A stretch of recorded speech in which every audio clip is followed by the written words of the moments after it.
नमस्कार मित्रांनो, तर मी आहे रामेश्वर आणि मी जसं की तुम्हाला माहिती आहे की मी दोडामार्गला असतो. दोडामार्गवरून पहिले आपण एक 18 तास प्रवास करून आता नाशिकला आलेलो आहे.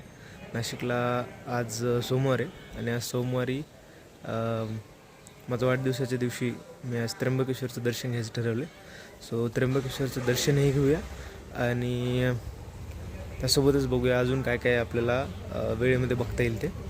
तर आता सध्या मी जसं की तुम्हाला सांगितलं दोडामार्गून पहिले कोल्हापूरला आलो बसने. कोल्हापूरवरून नाशिकपर्यंत एक ट्रॅव्हल्स बुक केली. ट्रॅव्हल्सचं तिकीट 1200 होतं आणि नाशिकमध्ये CBS बस स्टॉप आहे जिथून की सगळ्या जे ट्रॅव्हल्स आहे सिटी बस आहे जातात. तिथून सिटी बस अर्ध्या तासाला त्र्यंबकसाठी किंवा त्र्यंबकेश्वरसाठी असते.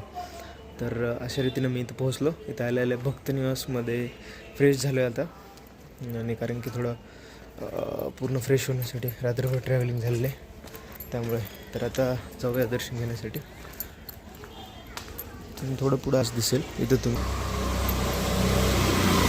आता दर्शनाचं बघूया, कारण की दर्शनाला लाईन लागलेली खूप जास्त. आज सोमवार असल्यामुळे तर कष्ट करून दर्शनाचं बघूया. 5 ते 6 तास लागतील असं मला वाटतं.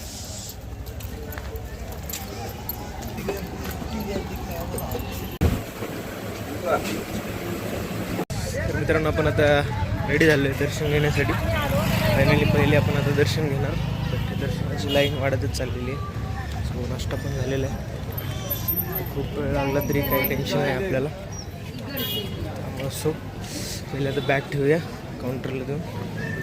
काउंटरमध्ये दर्शनाला सुरुवात करूया.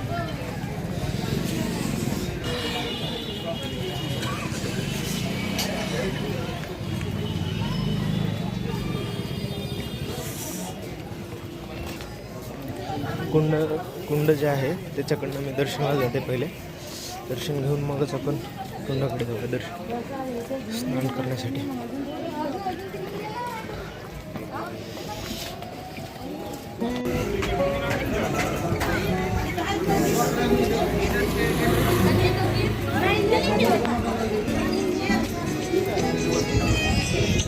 कळसाचं पेंटिंगचं काम सुरू आहे समोर. तर आता उत्तर महाद्वार जे आहे तिथं जाणार आहेत. पण अगोदरच लावलेलं आहे का गंध परफेक्ट केलं.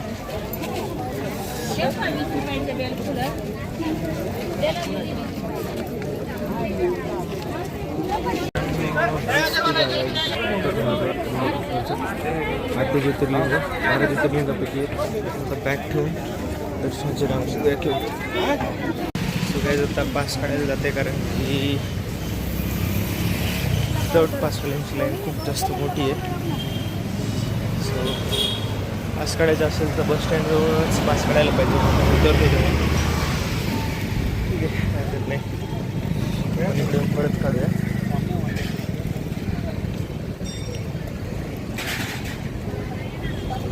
काहीच जवळपास अर्ध्या तासाच्या स्ट्रगल नंतर आपल्याला हा पास मिळालेला आहे. पाससाठी एवढी गर्दी होती की असं वाटलं की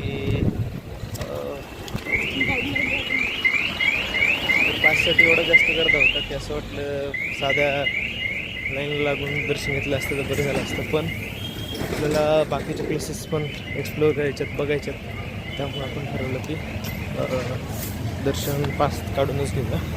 200 रुपयाला पास आहे मित्रांनो. कधी कधी सीझनमध्ये जो महाग पण होऊ शकतो.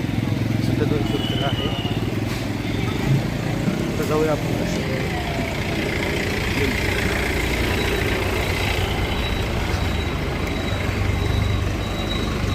लक्षात राहतो. जाऊया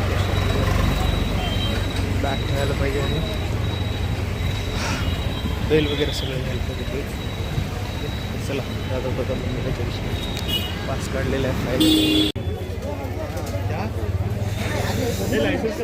फायनली सावलीत तरी आलो. दर्शन सावलीतून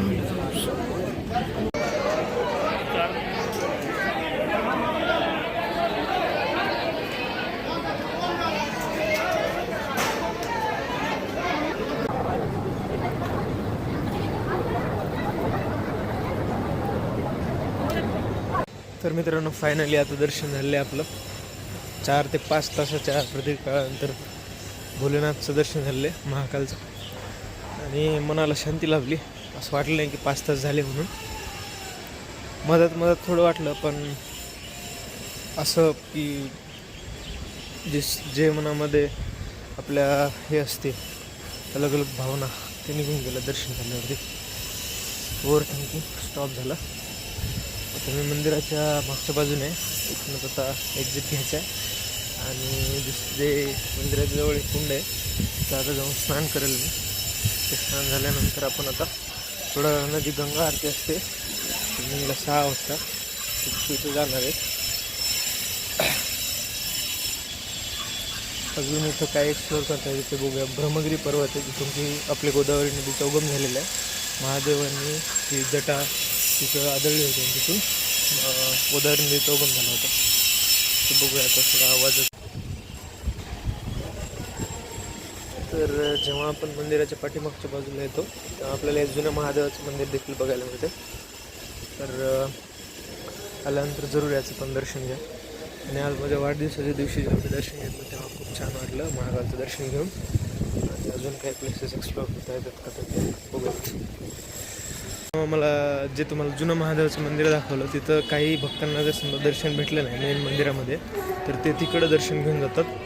आणि जे दुसरा मठ दाखवला तो सध्या बंद होता. जर तुम्ही आल्यानंतर सुरू असेल तर दर्शन जरूर घ्या.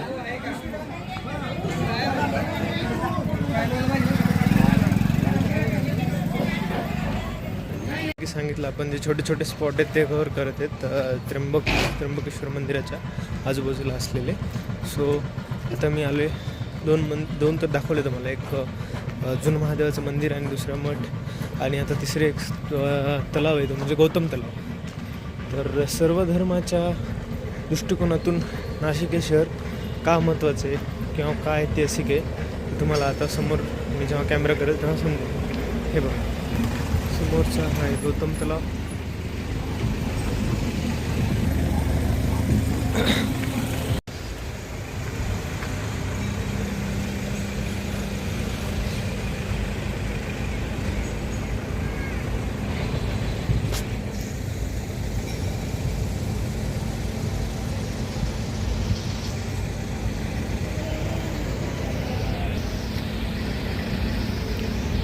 तर मित्रांनो जो पाठीमागं दिसते तो ब्रह्मगिरी पर्वत आहे, एक्झॅक्टली त्र्यंबकेश्वर मंदिराच्या पाठीमागं.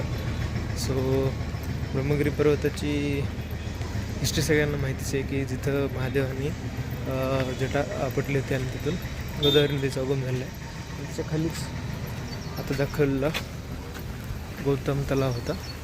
महर्षी गौतम यांच्या नावाने आहे तो. तर बघूया अजून काही काही प्लेसेस एक्सप्लोअर करता येतात ते.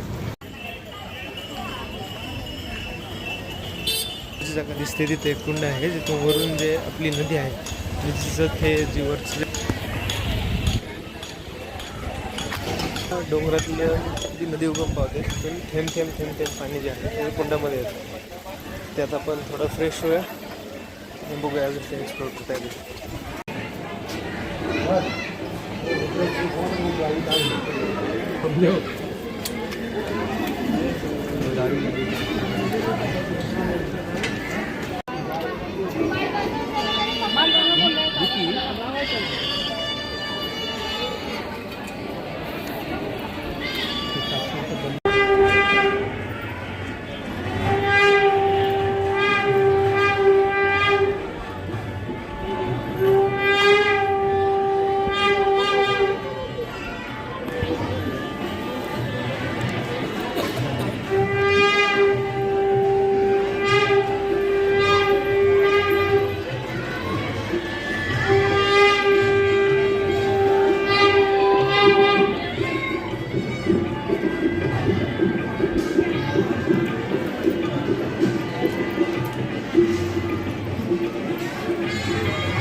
तर दर्शन झाले मित्रांनो. आता आपण जाणार आहेत पंचवटीला गंगा आरतीसाठी. सो दिवस गेला परंतु स्पिरिच्युअल एनर्जीमध्ये राहून अजून भारी वाटलं. ते पण आपल्या बड्डेच्या वाढदिवसाच्या दिवशी. असं टाईम स्पेंड केला स्पिरिच्युअल एनर्जीमध्ये. तर चला आता बॅग घेऊया आणि जाऊया पंचवटीला गंगा आरती.